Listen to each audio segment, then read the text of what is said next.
Your website is only as good as the traffic it gets. Doesn't matter how great the conversion rate is of your offers. If you have no traffic coming in, it does you zero good.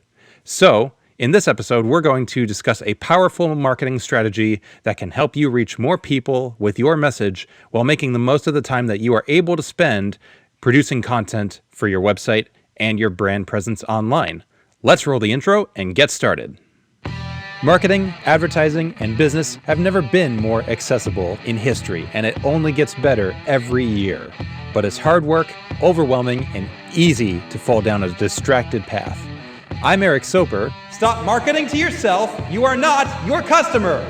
And I'm here to help you design for success in your systems, your digital presence, your strategy, and your brand positioning. Come along and we'll walk the road of the entrepreneur together, whether you are an entrepreneur yourself or a marketing titled professional. Welcome to the Clarity Business Design Show. Thanks for joining us here on the Clarity Business Design Show, episode 3. Today we are talking about how to use content marketing in a way that's effective and relevant to your audience. Every website needs a little bit more traffic, like we just talked about in the intro. And a common way to do this without paying for advertising through Google ads or Facebook ads or something similar is through content marketing. When you are attracting visitors to your website, you want to try and get them to stay longer. The longer they stay, the better your site ranks on Google, generally speaking, and the higher chance you have of turning that visitor into a conversion of some sort, whether it be as a customer, maybe a collaborator or vendor that you can work with in the future and grow your business. There are lots of reasons to get people to stay on your website for longer. And once you've identified your audience, who you're trying to reach, there is a way that you can generate content that is relevant to them, that they can find when they're in an active mode searching for information online, or just going through their day, maybe distracting themselves from their daily duties. And we'll talk a little bit about that later in the show. Your job is to try and entertain, empower, or educate them while they are visiting your website. And naturally, that's going to happen through the content that you have.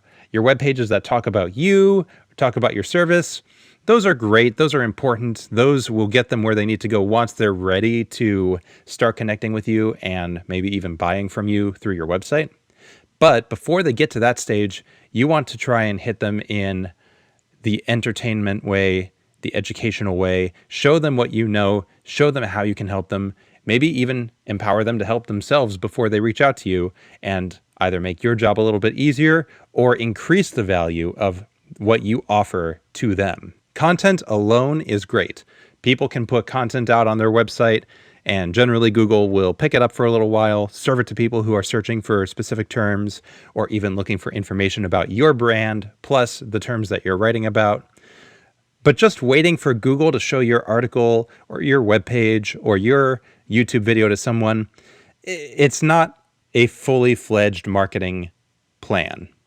So in this episode, we're going to talk about how you can do content marketing in a way that can increase your chances of attracting your most impactful audience. Let's start with evergreen content.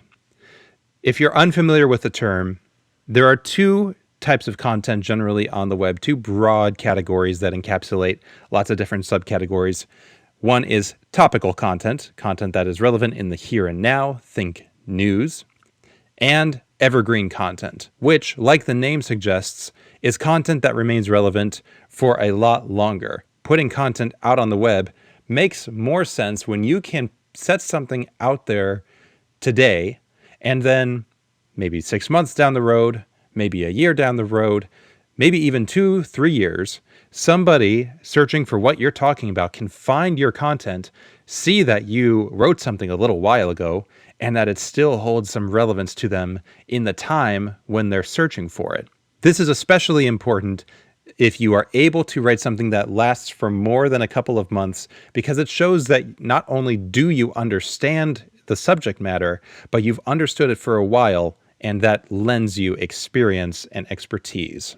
Topical content, by contrast, really is only relevant when it's written and maybe even ages out within the first month. It's one thing to write about an event that happens right now. For example, a couple years ago, Facebook, Instagram, and WhatsApp all apps within the Facebook or Meta, rather, family of products completely went offline for an afternoon, leaving people a little bit bored, a little bit frustrated. Marketers, especially who use social media, couldn't do anything and so found themselves twiddling their thumbs for a day, writing about it on LinkedIn or other mediums out there on the web.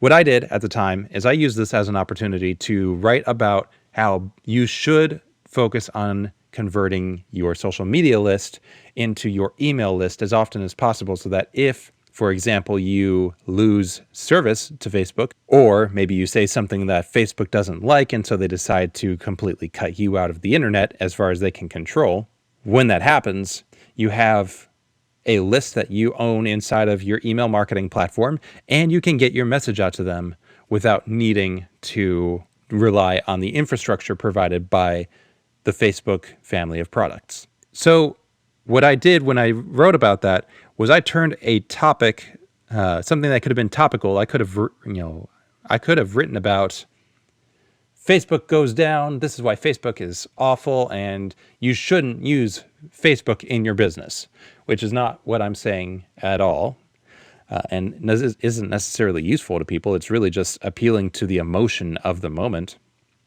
And instead, what I wrote about is something that's still relevant today, that we see a lot of content creators still talking about, and that is making something of your own in tandem with social media platforms that are, outside of your control. Getting back to this concept that we're talking about today on this podcast, if your content is more topical than it is evergreen, you should rewrite it before you publish the content. You're already spending time on it. You're already thinking about the concept. Try thinking a little bit deeper, a little bit harder, a little bit longer, do some more research, and reword it in a way that makes it relevant 3 years out. You might not need that content to last for 3 years, but if you use that rough ballpark frame of mind, you can ask yourself, will this piece of content matter in 3 years? If the answer is yes, you're probably writing it well. Another thing that you can do to create a strong evergreen content presence is to have a list of articles that you update on a regular basis. You don't have to write a massive volume stream of consciousness of articles. While you could do this and on your website have hundreds of articles talking about the same 5 topics, just kind of changing it a little bit every time, I don't think that would serve your audience very well. Certainly not as well as being the go-to resource for one topic and having one article that you can share on a regular basis with people and update as time passes. For example, if I'm writing an article about how important branding is and how a brand is the bridge of trust between you and your customer, then I could update that every year just to make it a little bit better, introduce new changes or new insight that I've gained over the past year, and generally make it more informative for my audience, and then rebroadcast that content. And what that does is it allows me to make the content that's on my website easier for people to find, and it allows Google to see that I have been writing something that is relevant and remains relevant for a little while. This is something that you can do as well, specifically if you focus on a subject matter that generally lies at the core of what your primary service or primary offering provides to your customers. This is going to be super helpful in building up your audience's perception of you as a specialist, and hopefully lead to more conversions, more sales, more leads. Evergreen content is not a pitch zone. You don't want to be selling in your content too heavily. Sure, you can reference the things that you do and maybe link out to the pages that talk about that, but don't make your articles about you and your service. Make your articles, your evergreen content, about your visitor, and try and approach them in a mindset that reflects where they are in their buying cycle. This is going to be the steps leading up to the point where they reach out to you to become a client or to make a purchase. So maybe they're researching. You can write your evergreen content around the subject that they're researching, a specific question that you see frequently asked, and the thorough, in-depth explanation of the answer that you can provide to them. And then when they're looking, how do I brand myself online, for example, they can plug that into the search engine, be it Google, DuckDuckGo, Yahoo, if anyone still uses that, and find the answer to that question. And once they've got that question answered on my website, maybe they explore and look at other content that I've put out. That's what you're hoping to achieve with the content that you write on your website, on your LinkedIn articles, or on your Medium presence, wherever you have a blog that you attach to your personal brand and the business side of your personal brand. So how do you focus on adding value within your evergreen content? The first thing people generally do is they focus on writing educational content. This is fairly easy, I think, because a lot of people who have a career that's been, that they've been in for 3-5 years, maybe even just 6 months that they've been studying explicitly, they can turn around and write about what they have been ingesting, what they've been practicing for a while, what they know as a minimum viable product their customers and clients find value in. This educational process can sometimes make it easier for new clients to enter an onboarding process smoothly, having a predefined notion of terms, of concepts within your specific niche or industry, and basically bring them on board with a little bit of the language that you're using to speak to them while you're serving them, making it easier for you to form good customer relationships and clear understanding, which can turn around and become referrals and positive word of mouth. Another sort of evergreen content is content that empowers your visitor to try and find their own solution before they come to you. In my industry, this might look like an article talking about how to get your WordPress website hosted on a powerful platform and reliable online 100% of the time, or 99% of the time, since 100% really doesn't exist on the internet. By empowering my audience with the insight and the tactics, which is what I'm doing here as well, I'm able to smooth the journey, create an understanding of what we might try at the beginning of the process, and keep my visitors from having to spend time on our calls asking questions because they already understand exactly what I'm doing. I'm just doing it for them and making it easier, saving them time. For some people, writing empowering stuff means writing fluff, basically motivational. You can do this, rah, rah, go ahead. You have everything you need to succeed. It's easy, just go and do. Buzzwords, nonsense. This is the challenge of writing empowering content. You need to be able to have it grounded in some sort of practical element that your audience can follow along with, reference, and actually use to get success. I think that a lot of younger businesses and a lot of emotional-based businesses, like life coaches, for example, life coaches fall into this trap far too easily because they are trying to get their audience hyped up about what they can achieve, but what it ultimately leads to is that their audience hits a low, that excitement dips and tanks until the visitor realizes that they need professional help, or they want professional help and guidance, and then they sign up for $500 a month, $1,000 a month, $5,000 a month with these motivational coaches. That may lead to no results, depending on who the coach is, or may lead to amazing results.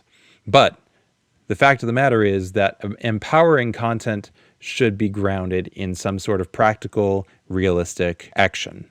Entertaining content in an evergreen state, that is kind of a tricky ballpark. Entertainment is an interesting concept. I've been thinking about this lately, and what comes to mind is a unconventional use of the word entertain. Using entertain in the context of you entertaining an idea. So let's say you are talking to me and you're spouting some sort of pie in the sky vision, some sort of ungrounded dream that is interesting to listen to, but I'm entertaining this idea in my mind for a little bit. I'm essentially putting up with the idea and the hypothetical for a time. And then I might reach a point where I can entertain this concept no longer and try and ask you questions about it or pivot to a different subject altogether. And when we're talking about entertaining your audience, it's easy to use the word entertain in association with visual media, TV shows, stand-up comedy, maybe graphic novels, stuff that keeps people distracted. We aren't trying to distract people all the time. Sometimes you might be trying to distract your audience with something humorous, but at the same time, you are trying to get them to look to you when they are bored, when they are tired of what they're currently doing. And this is where we'll get into how to reach people when they're in a mindset where they need to be entertained. Being entertaining doesn't have to mean that you are amazing, humorous, funny, you make everyone laugh. You ultimately should try and be as much of yourself as you can. If you do have a sense of humor, that's great. Understand that that sense of humor is going to be something that qualifies people out of your audience, and that might be okay. Some people may not resonate with your humor, so they'll go to a competitor. That's great. Other people will resonate with your humor and lean into you harder, and you'll stand out because of it. It all comes down to narrowing down your audience to the people who will like you, who will trust you, and who will recommend you or purchase from you themselves.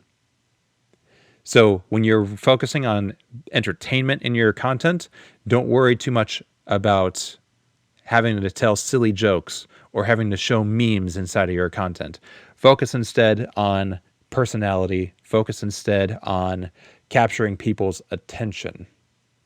And the form of your content, maybe it's not a written article, and we'll talk about that in a minute. The form itself can be a way of providing entertainment. Good evergreen content, in my opinion, is neither of these three concepts, education, empowerment, or entertainment, explicitly. It is a combination of at least two at a time, ideally three at a time. If you can educate and empower people to use that education and maintain an entertaining presence that draws them in, keeps them with you, and then makes it easier for them to absorb the knowledge that you're sharing and the ideas, that's great. And as long as it is relevant today, next month, next year, 3 years out, you are going to be in fantastic shape when it comes to the content that you're putting out on your website, your YouTube channel, or anywhere where long-form content exists for your brand. Got questions about this episode? Send your questions to podcast@claritybusiness.design and let us know what else we can dig into on the show in later episodes. Or if you want to work one-on-one with Clarity Business Design to personalize your strategy and tactics, tell us how we can help you with your digital brand platform by emailing hello@claritybusiness.design. If you've enjoyed this episode, we would love to hear from you. Find the Clarity Business Design Show on Apple Podcasts, Google Podcasts, and Spotify. Feel free to subscribe and leave us a review on either of these platforms to help us reach a wider audience. It really means a lot to us. And if you want to network with other entrepreneurs and marketing title professionals, become a member of our group coaching community. Register at community.claritybusiness.design to access our special email list and our Slack channel where we have real-time conversations. Thank you for listening. We'll talk to you in the next episode. Take care.